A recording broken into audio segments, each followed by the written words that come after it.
यह ज्योतिर्लिंग पुणे से लगभग 100 किलोमीटर दूर सह्याद्री की पहाड़ी पर स्थित है। इसे भीमाशंकर भी कहते हैं। इस ज्योतिर्लिंग की स्थापना के विषय में शिव पुराण में यह कथा वर्णित है। प्राचीन काल में भीम नामक एक महाप्रतापी राक्षस था। वह कामरूप प्रदेश में अपनी मां के साथ रहता था।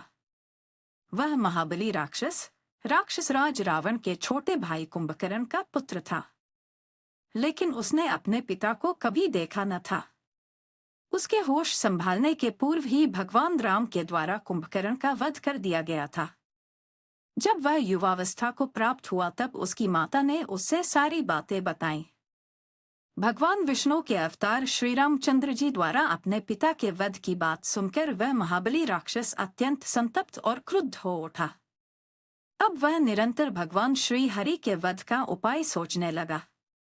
उसने अपने अभीष्ट की प्राप्ति के लिए 1000 वर्ष तक कठिन तपस्या की। उसकी तपस्या से प्रसन्न होकर ब्रह्मा जी ने उसे लोक विजयी होने का वर दे दिया। अब तो वह राक्षस ब्रह्मा जी के उस वर के प्रभाव से सारे प्राणियों को पीड़ित करने लगा। उसने देवलोक पर आक्रमण करके इंद्र आदि सारे देवताओं को वहां से बाहर निकाल दिया। पूरे देवलोक पर अब भीम का अधिकार हो गया। इसके बाद उसने भगवान श्रीहरि को भी युद्ध में परास्त किया। श्रीहरि को पराजित करने के पश्चात उसने कामरूप के परम शिव भक्त राजा सुदक्षिण पर आक्रमण करके उन्हें मंत्रियों अनुचरों सहित बंदी बना लिया। इस प्रकार धीरे धीरे उसने सारे लोकों पर अपना अधिकार जमा लिया। उसके अत्याचार से वेदों, पुराणों, शास्त्रों और स्मृतियों का सर्वत्र एकदम लोप हो गया।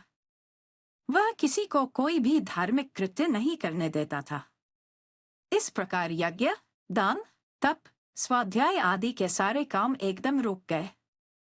भीम के अत्याचार की भीषणता से घबराकर ऋषिमुनि और देवगण भगवान शिव की शरण में गए और उनसे अपना तथा अन्य सारे प्राणियों का दुख कहा। उनकी यह प्रार्थना सुनकर भगवान शिव ने कहा, मैं शीघ्र ही उस अत्याचारी राक्षस का संहार करूंगा।